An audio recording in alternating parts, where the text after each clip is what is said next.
আসসালামু আলাইকুম।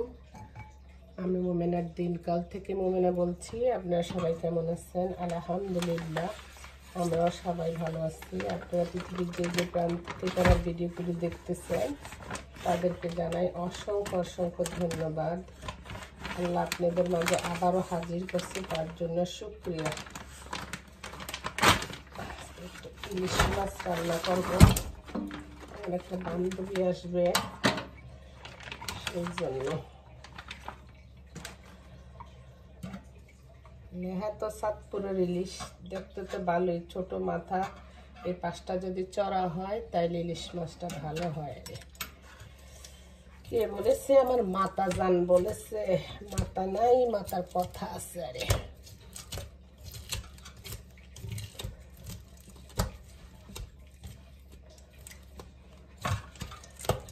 মাছটা ক্লিন করে নেই।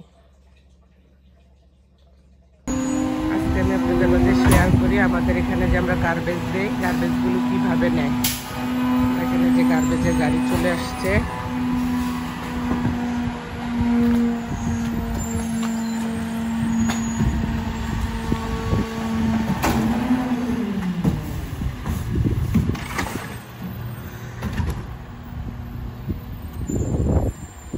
যার যার বাসার সামনে গার্বেজ রেখে দেয়। হাওয়া চলতেছে।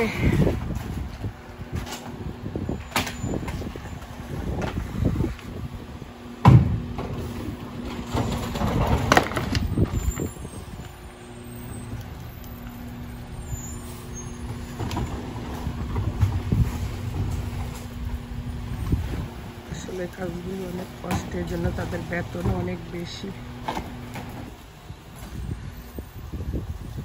আমাদের দেশে যেগুলি মানে কষ্টের কাজ, সেই কাজগুলোর কোনো মূল্য নাই। যেমন যারা আপনার যে মেথর বলে বা অন্যান্য ঝাড়ুদার, তাদের বেতন খেতে, এখানে কিন্তু এসব লোকদের বেতন অনেক বেশি, অনেক বেশি। এখানে কাজটা তো আসলে একটু কষ্টের কাজ না, এই যে হেভি হেভি গার্বেজগুলো উঠানো ইয়া করা। এই যে প্রতিটা বাড়ির সামনে সবাই গার্বেজ রাখবে, ময়লা আলা গাড়ি আইসা এই নিয়ে যাবে। সপ্তাহে 2 দিন, একদিন রিসাইকেলিং হয়, আরেকদিন হলো রেগুলার গার্বেজ। আরে অনেক সময় একসাথেও নিয়ে যায়। আমি আসছি এখন গার্বেজ ক্যানটা ঘরের ভিতরে নিয়ে যাওয়ার জন্য। আরে তো ঠিক আছে এখনকার জন্য।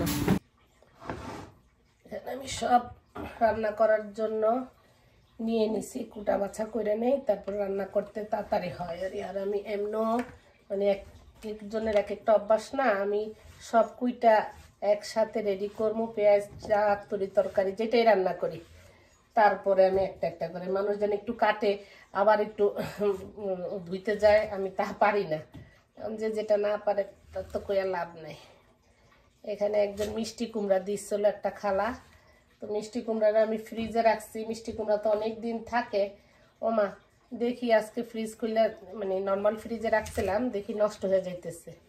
তো আমি যে একটু কাইটা বাইছা একটু রান্না করবো, আর একটু ফ্রিজে রাইখা দিব না, পরে কোনো সময় চিংড়ি মাছ বা ইলিশ মাছ দেয়া। আজকে এমনি পিস পিস করে ভাজি করব, সেটা করে নিলাম। আরে আমাকে এত কষ্ট করে উনি দিছে, জিনিসটা সযত্ন করে না রাখলে তো দেখতে ভালো লাগবে না গো। অনেক আপুরা আমার কমেন্টের মধ্যে জানায়, আপু নতুন বন্ধু হইলাম, পাশে থাইকো। এরপর পাশে তো বন্ধু যখন হইছি, পাশে তো সব সময় থাকবো, কিন্তু জারালে হেরাই থাকতে আসছে না গো আপুরা। বন্ধু যখন করছেন সারা জীবনের জন্য বন্ধু রাখেন, একদিনের জন্য না। আর আমরা যারা নতুন আছে সবাই সবাইকে যদি আমরা সাপোর্ট করি, তাইলে কিন্তু আমাদের আর কোনো সমস্যা হয় না। এখানে একটু কয়টা পাঙ্গাস মাছ ছিল, একটু পিস করে নেই, রান্না করব। এখন যারা আপনার ভালো ভালো ব্লগাররা, তারা তো আর আমগো ওই যে জেলখানার মতো, জেলখানার দেখবেন যারা সিনিয়র কয়েদি, তারা কিন্তু যারা নতুন যায় তা করে হাত পাও টিপা, এরকম অবস্থা। মানে আমগো যারা নতুন তাদের কি সিনিয়র, এরা কি সময় আছে আমগোগুলি দেখার মতো? না। সুতরাং আমরা যারা নতুন আছে, আমরা আমাদের সবাই সবাইটা দেখবো, তাইলে হয়ে গেল। একজন একজনের সাহায্য করলে আমরা উঠতে পারবো।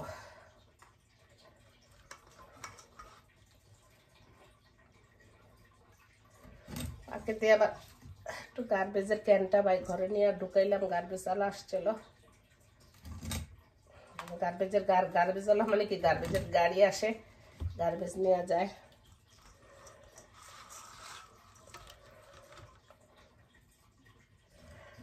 বড় পিস খায় না, সেই জন্য আমি একটু পিস করে নিলাম।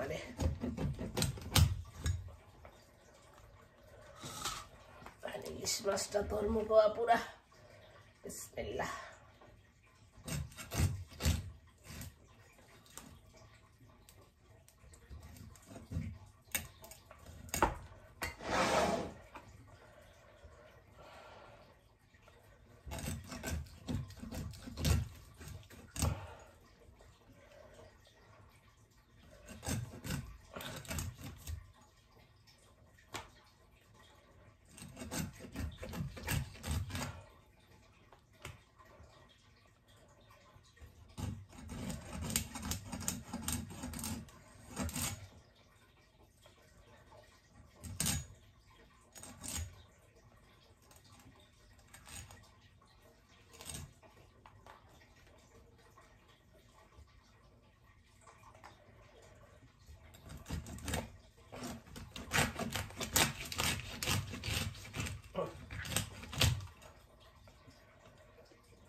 আম্মা মাছ কাটতো যখন আমরা পাশে বসে থাকতাম, আম্মা কিভাবে মাছ কাটতে হবে। আমার আম্মা অনেক শখ ছিল মাছ কাটা।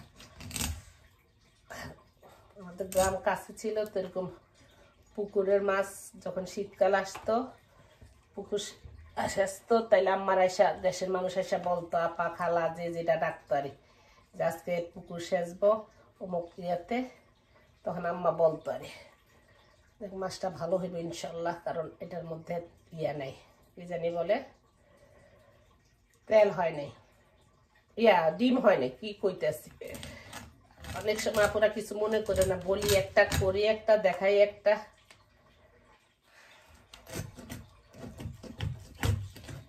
নাস্তা এখনো খাই নাই, আর সাইরা মাছ কাইটা তারপরে যা খাবো নাস্তা।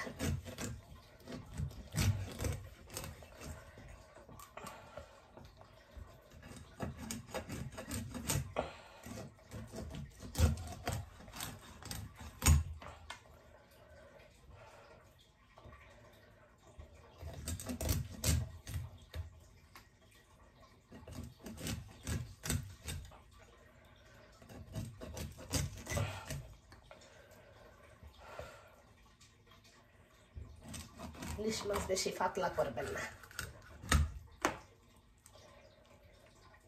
গ্যাসটার কাটা দিয়ে গ্যাসটার একটু কেঁচা দিবেন, তাইলে মশলা ঢুকবো। বা ভাজি করেন, ভর্তা করেন, যে যেটা খান ওইটারে। তোমার মাছ কাটা হয়ে গেছে, তো ঠিক আছে, ভালো থাকেন, আবার দেখা হবে, কথা হবে।